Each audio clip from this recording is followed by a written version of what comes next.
ऐश्वर्य वैभव, धन संपदा, भूमि भवन वाहन तथा इस भौतिक जगत के समस्त सुखों को प्रदान करने वाले दैत्यों के गुरु शुक्राचार्य राशि परिवर्तन करने जा रहे हैं। प्रिय दर्शकों, 6 फरवरी को शुक्राचार्य अपनी राशि का परिवर्तन करके अपने परम मित्र शनिदेव की कुंभ राशि में प्रवेश करेंगे।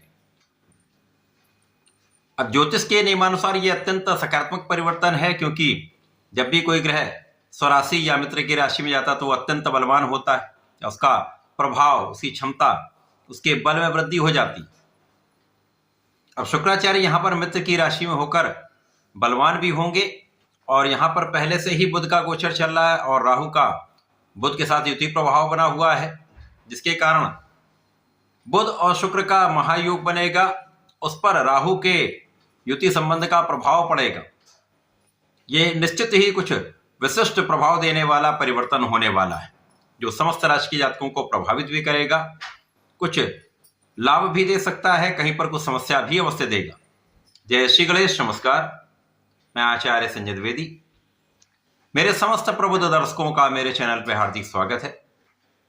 प्रिय दर्शकों, आज मैं कर्क राशि के लिए शुक्राचार्य के इस राशि परिवर्तन का, इस राशि परिवर्तन में जो योग बनेंगे उनका किस प्रकार का प्रभाव प्राप्त होगा, राहु का क्या अच्छा या बुरा परिणाम प्राप्त होने वाला है, अथवा कोई समस्या या अवरोध है तो उसका क्या निराकरण है, संपूर्ण विश्लेषण मैं पूर्ण तर्क के साथ करने जा रहा हूं।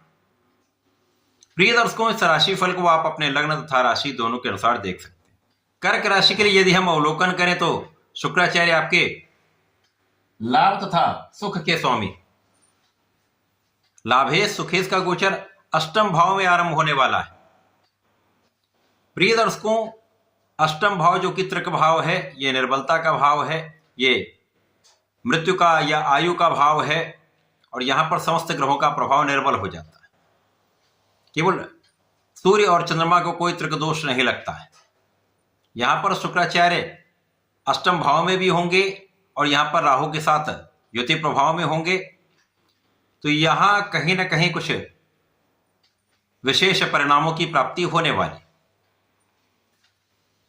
चंद्रमा जो नित्य परिवर्तन करते हैं, उनकी राशि कर्क राशि के लिए अष्टम भाव का ये गोचर बहुत अच्छा परिणाम देने वाला नहीं।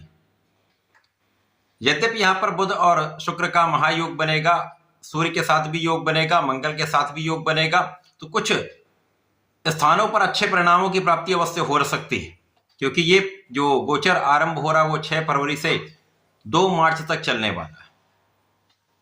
यहां पर आपको अपने खाने पीने पर नियंत्रण रखना होगा। किसी भी प्रकार के भोग विलास से आपको पूर्ण रूप से बचना होगा। किसी प्रकार के एडिक्शन से, व्यसन से आपको पूर्ण रूप से बचना होगा। इस समय में यदि अपने भोजन पर नियंत्रण रखते हैं, सात्विक भोजन, सात्विक आहार विहार करते हैं, तो इस समय का कोई बहुत हानि का प्रभाव नहीं प्राप्त होगा। अब यहां पर ऐसी स्थिति बन रही है कि अचानक कुछ लाभ तो आपको अवश्य प्राप्त हो सकते हैं। पारिवारिक संपत्ति से हो सकता है या किसी अन्य स्रोत से, किसी अन्य सोर्स से एक धन लाभ प्राप्त हो सकता है, क्योंकि यहां पर शुक्र और बुध का भी प्रभाव है, जिसके कारण कुछ विशेष लाभ तो अवश्य प्राप्त होंगे। तो अचानक धन प्राप्ति हो सकती है, परंतु जैसे जैसे ये गोचर आगे बढ़ेगा, शुक्राचार्य राहु की ओर बढ़ेंगे और राहु से ये युति प्रभाव में आकर दूषित हो जाएंगे। तो जिन जिन भाव के स्वामी शुक्राचार्य हैं और जो इनका कार्यकत्व है उसमें निर्बलता आ जाए, तो यहां पर लाभ के लिए आपको बहुत प्रयत्न करना होगा। आपके अथक प्रयास के बाद भी उतना लाभ नहीं मिल पाता है जितनी आपकी योग्यता है। इस समय में केवल आपको धैर्य रखना होगा और सही बुद्धि बल का उपयोग करके सही दिशा में आपको प्रयत्न करना होगा। इस समय में परिवार का सहयोग मिलेगा, पारिवारिक भाव में वृद्धि होगी, परंतु इस समय में आपको अपनी वाणी पर पूर्ण रूप से नियंत्रण रखना चाहिए, क्योंकि वाणी का भाव दूषित हो सकता है, जिसके कारण परिवार के मध्य में भी कहीं ना कहीं कुछ समस्या आ सकती है। तो यहां ध्यान रखेंगे तो बिना विचारे नहीं बोलेंगे, बिना विचारे नहीं बोलेंगे तो समस्याएं नहीं होंगी। इसी प्रकार से आपके कार्य क्षेत्र में भी कुछ अचानक उतार चढ़ाव की स्थिति आ सकती है, कुछ असमंजस की स्थिति आ सकती है, अचानक कुछ ऐसी चीजें बन सकती है जहां आपको लाभ के लिए अधिक प्रयास करना पड़ जाए, या आपके काम के क्षेत्र में कुछ ऐसा अवरोध आ जाए जिससे आपका लाभ प्रभावित तो होता है। इस समय में लोगों का भी उतना सहयोग नहीं मिल पाता। अब जब लोगों का भी उतना सहयोग नहीं मिल पाता तो आपको अपने बल पर ही संपूर्ण रूप से प्रयास करना पड़ेगा। जब यहां पर दूषित प्रभाव कम होगा, जब राहु और शुक्र के बीच में अंशों का अंतर बढ़ता चला जाएगा, शुक्र अपने उच्च राशि की ओर आगे बढ़ेंगे जो कि भाग्य भाव है, तो इस समय से आपको लाभ की प्राप्ति प्रारंभ हो जाएगी। तो जो आपके काम अवरुद्ध हो रहे हैं, जो कामों में आपको सफलता नहीं मिल पा रही थी, आपके प्रयासों के पश्चात उसमें सफलता मिलनी आरंभ हो जाए। यद्यपि ये बहुत बड़ी सफलता नहीं होगी, परंतु पहले से अधिक आपको लाभ भी मिलेगा और पहले से अधिक आपके प्रयासों का सकारात्मक परिणाम भी प्राप्त होगा।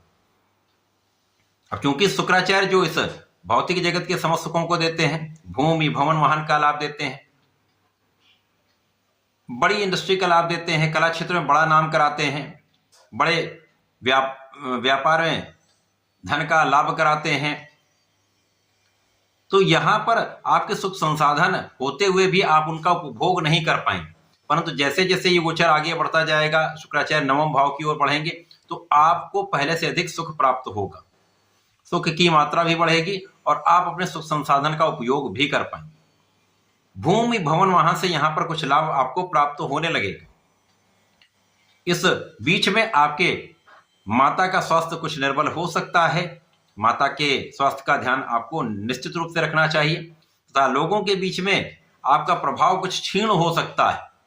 तो अपने प्रभाव को बनाए रखने के लिए कहीं पर भी कोई विवाद ना करें, कोई विवादास्पद बातें ना करें, तथा अपने काम पर पूर्ण निष्ठा रखें। यदि आप अपने काम में पूर्ण निष्ठा के साथ लगे रहते हैं, पूर्ण प्रयास करते रहते हैं, तो धीमे धीमे समय व्यतीत होगा और आपका धैर्य, आपकी क्षमता, आपकी योग्यता आपको आपके क्षेत्र में लाभ प्रदान करने वाली हो। इस समय में पूर्ण रूप से आपको अपने मनोबल को बनाए रखना होगा, अपनी ऊर्जा को केंद्रित करके सही दिशा में लगाना होगा, क्योंकि इस समय आप ऊर्जा का गलत उपयोग कर सकते हैं। सही दिशा में उपयोग नहीं होगा तो आपको उतना लाभ भी नहीं मिलेगा। साथ ही साथ यदि कहीं से कोई धन आपको प्राप्त होता है तो सही स्थान पर उसको लगाना होगा, सही उसकी व्यवस्था करनी होगी, क्योंकि असावधानी धन हानि भी करा सकती है।